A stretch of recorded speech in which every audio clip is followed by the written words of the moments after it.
పరిశుద్ధుడైన యోహాను వ్రాసిన ప్రకటన గ్రంథం 2వ అధ్యాయం. ఎఫెసులో ఉన్న సంఘపు దూతకు ఈలాగు వ్రాయుము.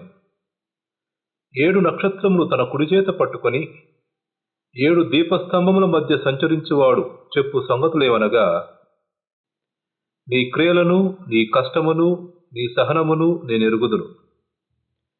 నీవు దుష్టులను సహింపలేవనియు, అపొస్తలులు కాకయే తాము అపొస్తలులమని చెప్పుకుని వారిని పరీక్షించి వారు అబద్ధికులని నీవు కనుగొంటివనియు, నీవు సహనము కలిగి నా నామము నిమిత్తము భారము భరించి అలయలేదనియు నేనెరుగుదును. అయినను మొదట నీకుండిన ప్రేమను నీవు వదిలితివని నేను నీ మీద తప్పు ఒకటి మోపవలసి ఉన్నది. నీవు ఏ స్థితిలో నుండి పడితివో అది జ్ఞాపకము చేసుకొని మారు మనసు పొంది ఆ మొదటి క్రియలను చేయుము. అట్లు చేసి నీవు మారు మనసు పొందితేనే సరి. లేని ఎడల నేను నీ యొద్దకు వచ్చి నీ దీపస్తంభమును దాని చోట నుండి తీసివేతును. అయితే ఈ ఒకటి నీలో ఉన్నది, నికొలాయితుల క్రియలు నీవు ద్వేషించుచున్నావు, నేను కూడా వీటిని ద్వేషించుచున్నాను. చెవిగలవాడు ఆత్మ సంఘములతో చెప్పుచున్న మాట వినుగాక. జయించువానికి దేవుని పరదేశులో ఉన్న జీవవృక్ష ఫలములు భుజింపనిత్తును.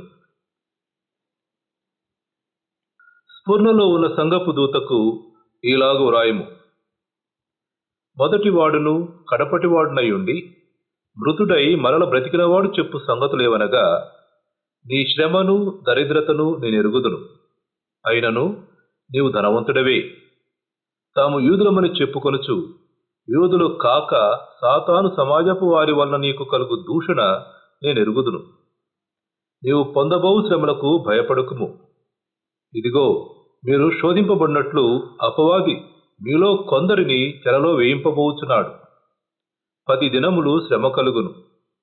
మరణము వరకు నమ్మకముగా ఉండుము. నేను నీకు జీవ కిరీటమిచ్చెదను. సంఘములతో ఆత్మ చెప్పుచున్న మాట చెవిగలవాడు వినుగాక. జయించువాడు రెండవ మరణం వలన ఏ హానియు చెందడు. పెర్గములో ఉన్న సంఘపు దూతకు ఈలాగు వ్రాయము. వాడి అయిన 2 అంచులు గల ఖడ్గము గలవాడు చెప్పు సంగతులేవనగా, సాతాను సింహాసనమున్న స్థలములో నీవు కాపురమున్నావని నేనెరుగుదును. మరియు సాతాను కాపురమున్న ఆ స్థలములో నాయందు విశ్వాసి అయ్యుండి నన్ను గూర్చి సాక్షి అయిన అంతిప అనువాడు మీ మధ్యను చంపబడిన దినములలో నీవు నా నామము గట్టిగా చేపట్టి నా యందలి విశ్వాసమును విసర్జింపలేదని నేనెరుగుదును. అయినను నేను నీ మీద కొన్ని తప్పిదములు మోపవలసి ఉన్నది. అవేవనగా, విగ్రహములకు బలి ఇచ్చిన వాటిని తినునట్లును, జారత్వము చేయునట్లును, ఇశ్రాయేలీలకు ఉరియొడ్డుమని బాలాకునకు నేర్పిన బిలాము బోధను అనుసరించువారు నీలో ఉన్నారు. అటువలనే నికొలాయితుల బోధన అనుసరించువారును నీలో ఉన్నారు. కావున మారు మనస్సు పొందము. లేని ఎడల నేను నీ యొద్దకు త్వరగా వచ్చి నా నోట నుండి వచ్చు ఖడ్గము చేత వీరితో యుద్ధము చేసేదను. సంఘములతో ఆత్మ చెప్పుచున్న మాట చెవిగలవాడు వినుగాక. జయించువానికి మరుగైయున్న మన్నాను భుజింపనెత్తును, మరియు అతనికి తెల్ల రాతినిత్తును. ఆ రాతి మీద చెక్కబడిన ఒక క్రొత్త పేరుండును. పొందిన వానికే గాని అది మరి ఎవనికినీ తెలియదు. తుయతైరలో ఉన్న సంఘపు దూతకు ఇలాగు రాయము.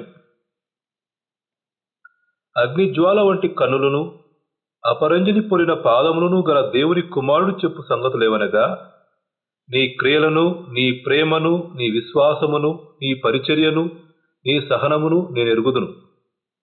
నీ మొదటి క్రియల కన్నా నీ కడపటి క్రియలు మరి ఎక్కువైనవని ఎరుగుదును. అయినను నీ మీద తప్పు ఒకటి నేను మోపవలసి ఉన్నది. ఏమనగా, తాను ప్రవక్తినని చెప్పుకొనుచున్న యెజెబెలు స్త్రీని నీ ఉండనిచ్చుచున్నావు. జారత్వము చేయుటకును, విగ్రహములకు బలి ఇచ్చిన వాటిని తినుటకును అది నా దాసులకు బోధించుచు వారిని మోసపరుచుచున్నది.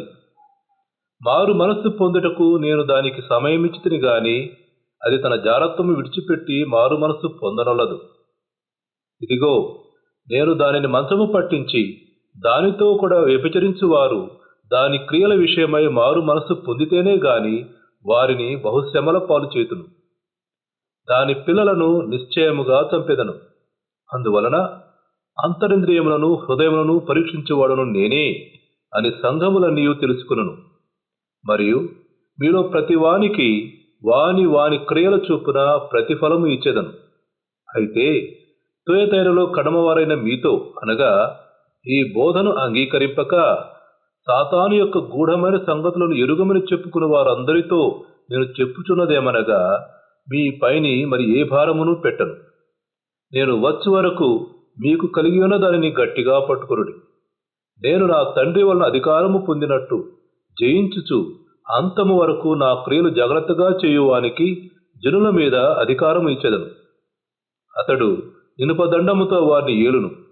వారు కుమ్మరి వాని పాత్రల వలె పగులగొట్టబడదురు. మరియు అతనికి వేకువ చుక్కను ఇచ్చేదను. సంఘములతో ఆత్మ చెప్పుచున్న మాట చెవిగలవాడు వినుగాక. ఇంతటితో 2వ అధ్యాయ పఠనం సమాప్తం.